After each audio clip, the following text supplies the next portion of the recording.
MMA Guru is sulking at the fact that his homeboy Dricuss Duplessis has lost to Khamzat Chimaev. Now, here's something you got to understand about MMA Guru in context. He used to be a very objective MMA analyst. And let me tell you why. Because he didn't have any affiliations with anybody in the fight game. And by the way, he is Mick Parkin's secret cousin, but we're not going to talk about that. That's a story for another time. And Mick Parkin obviously does not want to admit he's his cousin based on the fact that they don't want any particular discriminations coming at them based on being affiliated with him. Now, being affiliated with Tom Aspinall is a whole nother subject. Obviously, that's a relationship between fighter and journalist. That's as far as it goes.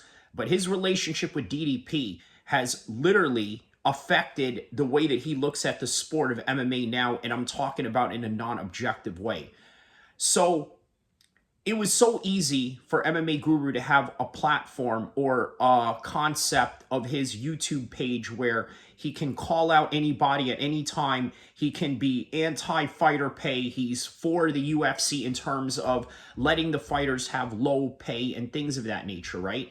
Well, here's the thing about it, right? Now he is friends with Dricuss Duplessis because nobody in London wants to train with him, or maybe he just is a little bit of a coward to train with people in his own city in the way that I train with every Sacramento guy that you've probably seen on TV. But that's neither here or there. So now he's coping with the fact that, oh, well, it was a boring fight. He was holding him down, this, that, and the other. It's mixed martial arts in a nutshell. And it's also quite strange that he also has a partnership with the now retired DJ Mighty Mouse, who, by the way, vehemently disagrees with his notion. By the way, it'll be really interesting to see what they will say to each other in their upcoming collaboration podcasts, because DJ believes that fighting is fighting. If you don't like grappling, go watch something else. Whereas with MMA Guru, he believes that somehow, because you didn't inflict enough damage in the feet or with your hands and everything else that deals with striking, that somehow it's not real fighting. This is part of fighting. And on top of that, this is what happens when you don't have a particular fighter that you have to go for. But now he has a fighter that he has to go for, and now he's sulking for the sake of DDP. I want you to listen to all of this coping right here in the last 30 seconds of the fight. Mayor, get dunked on your fucking head! Smash him up, Dricuss!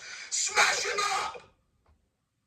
Smash this pussy up! Face crank that fucking pussy! Keep position and face crank this fucking pussy! Dricuss ain't gonna win, but he's showing adjustments.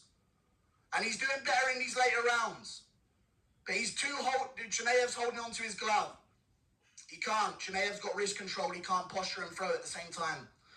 Chimaev stalled it here. Good one. Just didn't capitalize when we needed to.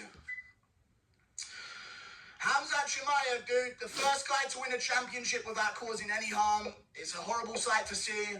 He avoided combat at all costs, but he got it done for 25 minutes. You've got to admire Merab Dvalishvili for how much he's willing to scrap with fighters. Is that right? So Merab is really willing to scrap with fighters. I don't know about that. I mean, look, this is what I mean, right? Double standards. You're giving Merab a pass, but you're not giving Khamzat Chimaev a pass. And then he goes on to further say a whole bunch of racist tirades that I'm not even going to put on here, right? I'm surprised that nobody even, reported anything that he did to his channel, but that's neither here or there. I'm not here for snitching or anything like that, and I would advise you to not do the same thing. So you've got to admire Merab. Honestly, on a deeper level, you have to admire Merab Dvalishvili for how active he is and how much. Let's hear what else he had to say about this as we skip along. At all, they're being a bit generous there. Round 4, he landed 4 significant strikes, and round 5, Duplessis actually outlanded him on significant strikes. But Duplessis actually got a takedown on him as well, which is kind of crazy. Bo Nickel was just seen at a Walmart buying a rope and a ladder, true. Khamzat's next opponent. Well, what is up with that, with the Bo Nickel comment? But anyways. Ask. But I thought Chimaev would like posture up and try and throw a ground and pound shot, and then DDP would be able to tuck up and sit up and try and get back up, you know what I mean? But when you're hell-bent on never posturing up, never committing to a big ground and pound shot. Okay, so that's a very interesting take right there, right? Out of all the things that he said, that is very smart on MMA Guru to notice that.